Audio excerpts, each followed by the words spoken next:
آپ اس دن چھا جاؤ گے جس دن آپ کا بچہ مسجد میں اذان پڑھے گا. باپ کی اس دن معراج ہو جائے گی، معراج، جس دن اس کا بچہ مسجد میں جماعت کرائے گا. اور رب تعالیٰ فضل کرے تو کیا شان ہوگی اس کے باپ کی، کیا مرتبہ ہوگا جب اس کا بچہ جمعے والے دن ہزاروں کے مجمع کی امامت کرائے گا. تو پھر مجھے یوں لگتا ہے کہ فرشتے بھی کہیں گے آج تیری بڑی بات ہے، آج تیری بڑی بات ہے، تیرا بیٹا فلاں جگہ پہ کھڑا ہو کے خدا را قرآن پاک سے دلچسپی، قرآن پاک سے محبت، قرآن سے پیار. میرے نبی کریم علیہ وسلم نے فرمایا قرآن سے پیار کرو، یہ تمہارے ساتھ اتنا پیار کرے گا، اتنا پیار کرے گا کہ سورہ ملک اللہ کی بارگاہ میں سفارش کرے گی کہ یا اللہ یہ مجھے پڑھا کرتا تھا، اسے جنت میں بھیج. تو رب کریم فرمائے گا اس کے گناہ زیادہ ہیں، تو سورہ ملک ناز کرے گی، عرض کرے گی یا اللہ یا اسے جنت میں بھیج دے یا مجھے قرآن پاک سے علیحدہ کر دے، یا اسے جنت میں بھیج دے یا مجھے علیحدہ کر دے. تو آپ مجھے بتلائیے قرآن سے پیار کرنے کا کیا اجر مل کریں گے انشاءاللہ. میں مسجد نبوی شریف میں حاضر تھا تو ہمارے ایک عالم بزرگ تھے، تو وہ میرے پاس سے گزر گئے، میں قرآن شریف پڑھ رہا تھا. تو 2-3 دفعہ وہ کہیں میرے پاس سے آئے تو میں اپنے کام میں مست تھا، میں پڑھتا جا رہا تھا، تو کھڑے ہو گئے تو ایک لطف بن گیا. کہنے لگے میں 4 دفعہ آیا ہوں، جب بھی آیا ہوں آپ پڑھتے ہی رہتے ہیں. میں نے قرآن مجید بند کر دیا، سامنے سرکار کا گنبد تھا، پیچھے ہم میں کہا 2-3 بار ہی آکھو. کہنے لگے کیا مطلب؟ میں لگا ایک بار پھر آکھو. کہنے میں جدوں آیا تسی قرآن شریف میں کہا میں ایڈا چنگا نہیں جی، پر اتنے گواہی ذرا نوٹ ہو رہی ہے اور میرا دل کر رہا ہے. ایک دفعہ پھر کہنے لگے میں جتنی دفعہ بھی آیا ہوں آپ قرآن پاک ہی پڑھ رہے تھے. میں کہا بڑا ہی مینوں مزہ آ رہا ہے، ایک بار ہی پھر آکھیا جی. اور 2-4 دفعہ کہا تو میں نے کہا اب قائم رہنا اس پہ، یہ 4-5 لوگوں نے سن لیا ہے اور سامنے میرے مصطفیٰ کا روزہ ہے. یہ بڑی سعادت ہے نا کہ کوئی یہ کہہ دے، یہ گواہی دے دے کہ قیامت میں اللہ میں نے دیکھا ہے اسے یہ قرآن پاک پڑھتا تھا. یہ بڑا معیار ہے، اس کو معیار بنائیں، اس کو سٹیٹس بنائیں زندگی کا، اس میں تھوڑا درجہ بلند کریں. میرے بھائی قرآن پاک ایک روح کا رشتہ ہے قرآن پاک کے ساتھ، اس کو ذرا بنائیں، اس کو ذرا سجائیں. حضرت امام شافعی کی بات کر رہا تھا تو ایک بات اور یاد آ گئی. فرماتے ہیں میرے علاقے کا ایک نوجوان تھا، عالم فاضل نہیں تھا پر نیک بڑا تھا، میرے ساتھ حج کرنے آ گیا اور مجھے وہاں جا کے پتا چلا وہ بھی آیا ہوا ہے. فرماتے ہیں وہ حج میں بڑی کوشش کرتا اس سے ملنے کی، تو کہتا حضور کیا حج میں باتیں کرنی، رب رب نہ کریں، احرام باندھا ہوا ہے بعد میں بات کریں گے. فرماتے ہیں موقع ہی نہ دیتا، جوان تھا بڑا پرہیزگار. فرماتے ہیں وہ جب بھی دعا کے لیے ہاتھ اٹھاتا تو کہتا یا اللہ مجھے قبر میں بھی نماز کی اور قرآن کی توفیق دینا. کہاں؟ مولا علی ایک دن آ کے کھڑے ہو گئے، عرض کرنے لگے یا رسول اللہ جنت میں نماز بھی ہوگی کہ نہیں؟ تو حضور نے فرمایا علی نماز کی جگہ تو یہ ہے، وہاں تو اجر ملے گا نماز کا. تو عرض کرنے لگے حضور جہاں نماز نہیں نہ ہوتی علی کو مزہ کوئی نہیں آتا دن گزارنے کا، نماز ملے گی نا وہاں. کہاں جی؟ اللہ ہی خیر کرے. میں نے بیان ہی بڑا مشکل شروع کر دیا آج. جنت میں نماز کی تلاش.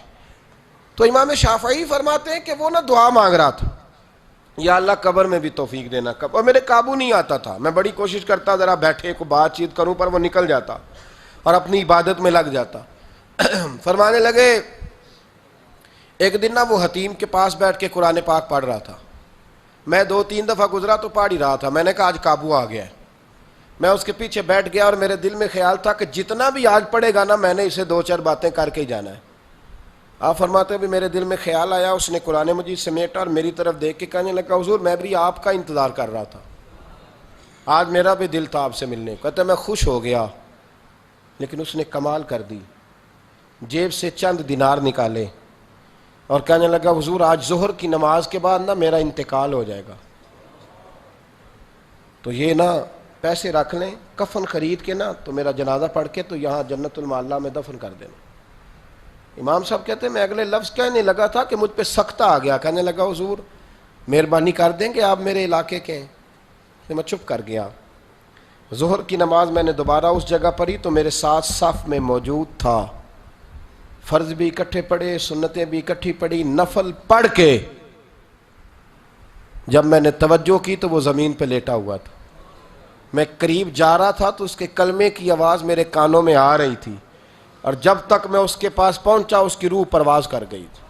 عرش فرشتے بانگاں ملیاں مکے پہ گئی شور، بلے شاہ آسا نہیں ہوں مرنا، اتنے مر گیا ہی کوئی ہور. آپ فرماتے میں نے غسل دیا، کفن دیا، دفن کر دیا. کئی سالوں کے بعد میں دوبارہ آیا, اسی جنت المعلی میں مجھے ایک اور جنازہ پڑھنے کا موقع ملا. میرے دل میں ہمیشہ خیال آتا تھا کہ وہ تو کہتا تھا یا اللہ قبر میں بھی قرآن کی توفیق دینا, تو یا اللہ مجھے دکھا وہاں پڑھتا ہے کہ نہیں پڑھتا. تو امام صاحب فرماتے ہیں وہ میرے دل میں بات تھی, اللہ نے موقع دیا, میں دوبارہ جنازے میں گیا تو جو قبر کھودی گئی وہ اس کی قبر کے بالکل ساتھ تھی. اچانک میری نظر پڑی تو قبر کی دیوار گر گئی. لوگ پریشان ہو گئے, کہنے لگے آپ عالم ہیں, اب آپ بتائیں کیا کرنا ہے. تو کہتا ہے میں نے جھانک کے ذرا آگے دیکھا تو اندر بیٹھ کے قرآن پاک پڑھ رہا تھا. تو میری طرف دیکھ کے کہنے لگا السلام علیکم امام صاحب, یہ دیوار شیوار کوئی نہیں گری, یہ اللہ نے آپ کی دعا قبول کر لی ہے. آپ کو پتہ چل گیا نا رب نے مجھے قبر میں بھی قرآن پڑھنے کی توفیق عطا فرمائی. سمجھ آ گئی نا آپ کو. فرمانے لگے اب دیوار بند کر دو اور مہربانی کرنا دوسروں کو نہ بلانا. میں ٹھیک ہو گیا, آپ کی دعا قبول ہو گئی. بھائی قرآن پاک سے دلچسپی, شوق پیدا کریں, ذوق. یار کچھ نہ ہو سکے تو اسے دن میں ایک دفعہ چوم کے سینے سے تو لگایا کرو, اس میں ہی بڑا ذائقہ ہے, اس میں ہی بڑا لطف ہے. کبھی اس سے پیار تو کر کے دیکھو. یہ اللہ کی کتاب ہے اور اس کا ایک ایک حرف وہ ہے جس کی تشریح مدینے کے چاند نے بیان فرمائی ہے. ایک تیسری بات, میرے نبی کریم علیہ السلام نے فرمایا, یہ بخاری مسلم کی حدیث ہے, فرمایا تم میں سے بہترین شخص وہ ہے جسے عہدہ دیا تو جائے پر وہ عہدے پر بیٹھنا پسند نہ کرے. اللہ خیر کرے, یہ بخاری مسلم کی حدیث. عہدہ دیا تو جائے پر وہ عہدے پر بیٹھنا پسند, وہ تم میں سے بہترین آدمی, تم میں سے وہ. لیکن اگر روز خواب آئیں کہ سویرے میں اٹھوں تو صدر میں ہی ہوں, تو پھر تو بندہ بہترین نہیں. یہ جو کرسی ہے نا, کرسی یہ چاؤ ہے, اس چاؤ سے نکلیں. یہ تو ذمہ داری ہے. میرے نبی کریم علیہ السلام نے فرمایا جس کو کہا گیا نا, دو لوگوں نے کہا کہ ہمارے درمیان فیصلہ کر دو, سمجھ لو بغیر چھری کے ذبح کر دیا گیا ہے. بڑا شوق ہے لوگوں کو پنچایتی بننے کا, چودھری بننے کا, جج بننے کا. نکلیں, یہ خواہشات ختم کریں, یہ اس سے ذرا باہر آئیں. فیصلہ کرانا اور مجھے عہدہ مل جائے اور میں نکل جاؤں, سازشیں کرنا, جدوجہد کرنا, سیاست کرنا, مکاری کرنا. فرمایا بہترین بندہ وہ ہے کہ لوگ عہدہ دیں, مبتلا کیا جائے پر وہ نفرت کرے, وہ پرہیز کرے. حضرت عمر فاروق نے نا حضرت ابو ہریرہ رضی اللہ تعالیٰ عنہ کو بلایا, تو جناب فاروق اعظم رضی اللہ تعالیٰ عنہ بلا کے فرمانے لگے ابو ہریرہ میرا دل کرتا ہے میں تمہیں فلاں صوبے کا گورنر بنا دوں. تو حضرت ابو ہریرہ فرمانے لگے کوئی اور بندہ نہیں ملا تھا ذبح کرنے کے لیے, مجھے ذبح کرنا تھا, اور کوئی نہیں ملا, میں پورے صوبے کے لوگوں کی ذمہ داری اٹھا لوں, قیامت میں حساب دیتا پھروں, اور نہیں کو ملا آپ کو. یہ وہ ابو ہریرہ ہے جنہوں نے ڈائریکٹ میرے رسول پاک سے دین لیا ہے. دین کو جانتے تھے تو معیار دیکھیں کیا ہے بات کا. کہنے لگے عمر اور نہیں کو ملا ذبح کرنے کو. تو حضرت عمر فاروق فرمانے لگے ابو ہریرہ یوں نہ کر یار, حضرت سلیمان بھی تو اللہ کے نبی تھے, انہوں نے بھی تو حکومت قبول کی. تو حضرت ابو ہریرہ فرمانے لگے وہ نبی تھے, معصوم تھے, میں اس مقام پہ نہیں ہوں. اس کی ذمہ داری لگائیں جو یہ کام کر سکتا ہے. ہاں بعض اوقات بعض بزرگوں نے اسے قبول کیا ہے جب انہوں نے سمجھا کہ لوگ ظالم ہیں, ظالم بیٹھ جائیں گے تو حالات خراب ہوں گے, تو وہ آئے, لیکن وہ اس کو پسند نہیں کرتے تھے. حضرت عمر بن عبدالعزیز سے کسی نے کہا کہ اپنے بیٹے کو اپنے بعد حکمران بنا دے, تو فرمانے لگے جن انگاروں پہ میں بیٹھا رہا ہوں جاتی دفعہ بیٹے کو بٹھا جاؤں تاکہ ساری قوم کا بوجھ اٹھائے. یہاں آپ آفر کریں تو صحیح, کسی کو آفر کریں تو صحیح, ہے کوئی انکار کرنے والا؟ سوال ہی نہیں پیدا. یہ ذمہ داری ہے, یہ کوئی پھولوں کی سیج نہیں ہے, یہ ذمہ داری ہے. خیر ہمارے ملک میں تو اتنا مسئلہ نہیں حکمران بننا, ہمارے ہاں تو لوگوں نے جھوٹ بولنے کو بھی معاذ اللہ ثواب قرار دے دیا ہے. وہ کہتے ہیں یہ بھی ضروری ہے بڑا لیڈر بننے کے لیے, یہ ضروری ہے, اس کے بغیر بڑا لیڈر کیا تماشا ہے. یعنی اس معیار کے لوگ بھی اتنی بڑی ظالمانہ بات بھی کتنی آسانی سے کر کے گزر جاتے ہیں. یعنی وہ کہتے ہیں جھوٹ بولیں گے تو آپ بڑے بنیں گے نا, ویسے یعنی حد ہو گئی ہے کوئی بات کی, اور قوم ہے کہ اس پہ مزے لے رہی ہے.